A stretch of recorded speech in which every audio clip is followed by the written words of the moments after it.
Selama puluhan tahun, Indonesia dianggap hanya sebagai lumbung bahan baku dunia.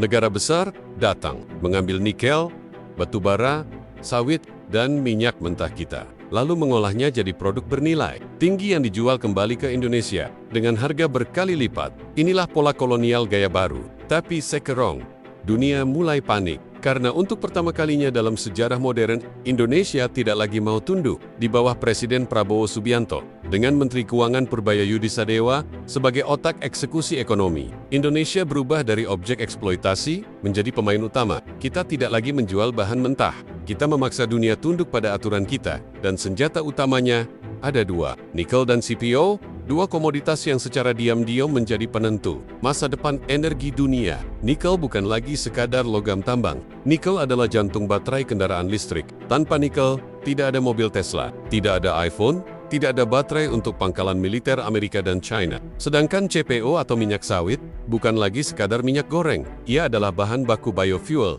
pangan global, kosmetik, bahkan komponen militer. Amerika Serikat, Uni Eropa, dan China sama-sama tahu siapa yang menguasai nikel dan CPO. Dia menguasai masa depan energi dan pangan dunia, dan Indonesia memegang dua kunci itu. Hari ini, Prabowo mengubah strategi nasional. Ia tidak lagi melihat komoditas sebagai jualan, tapi sebagai alat tawar menawar global. Ketika Uni Eropa menggugat larangan ekspor nikel mentah Indonesia ke WTO, Prabowo menjawab dengan satu kalimat tajam. Indonesia tidak bisa lagi menjadi bangsa yang menjual kekayaannya murah hanya demi menyenangkan negara lain. Menteri Purbaya kemudian membuka data, menunjukkan bahwa selama 20 tahun terakhir, Indonesia kehilangan ratusan triliun rupiah karena kebijakan ekspor mentah yang dibuat demi keuntungan asing dan oligarki lama. Artinya, Indonesia selama ini sengaja dibuat tidak berdaulat secara ekonomi. Dan sekarang, permainan itu dihentikan. Langkah paling keras dimulai dari sektor CPO, kebocoran 150 triliun per tahun. Akibat permainan kuota ekspor, pajak fiktif, dan mafia minyak goreng menjadi target Purbaya. 13 triliun rupiah sudah berhasil disita dan disetorkan langsung ke kas negara melalui putusan pengadilan. 13 triliun ini hanyalah permukaan dari gunung es kebocoran nasional. Di balik itu, ada skema besar yang melibatkan pejabat, korporasi multinasional, bahkan agen asing. Purbaya tidak menyebut nama, tetapi sinyalnya jelas. Jika sistem tidak saya ubah sekarang, maka bangsa ini selamanya akan menjadi sapi perah. Kata-kata ini bukan sekadar retorika politik, ini adalah deklarasi perang.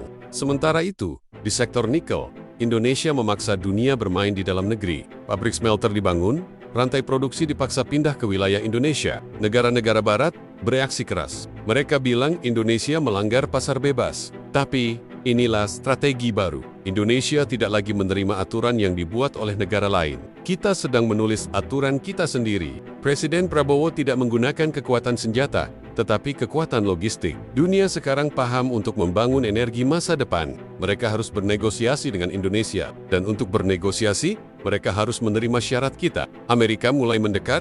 China sudah terlebih dahulu membangun investasi besar. Bahkan Uni Emirat Arab menawarkan dana Safran, Wealth Fund untuk mengamankan pasokan strategis. Ini, di balik layar, inilah perang diplomasi paling senyap, tapi paling menentukan abad. Ini perang sumber daya. Namun ancaman bukan hanya datang dari luar. Di dalam negeri, kekuatan lama tidak tinggal diam. Mafia CPO, kartel nikel, dan jaringan rente yang selama ini mengendalikan ekspor mencoba melakukan perlawanan. Ada yang menyebar narasi bahwa kebijakan ini akan membuat pengangguran naik. Ada yang mengatakan bahwa pemerintah merusak iklim investasi. Bahkan ada tekanan politik agar Purbaya dilunakkan. Tapi Purbaya justru menantang. Kalau ada yang tidak suka, keluar dari sistem. Negara tidak butuh pejabat yang hanya berpikir untuk dirinya sendiri. Dalam pertemuan internal kabinet yang bocor ke media, Prabowo disebut memberi arahan, kita bukan lagi bangsa yang bisa ditekan, kita adalah bangsa yang menentukan masa depan, ekonomi, global, dan arahan itu dieksekusi melalui kebijakan fiskal, pajak ekspor, Reformasi, Bikuke, dan pembangunan hilirisasi nasional untuk pertama kalinya setelah puluhan tahun. Dunia tidak bisa lagi mengatur harga Indonesia, justru Indonesia yang mulai menentukan harga dunia. Pertanyaannya kini bukan apakah Indonesia akan menjadi kekuatan besar. Pertanyaannya adalah, siapa yang akan mencoba menggagalkan kebangkitan ini?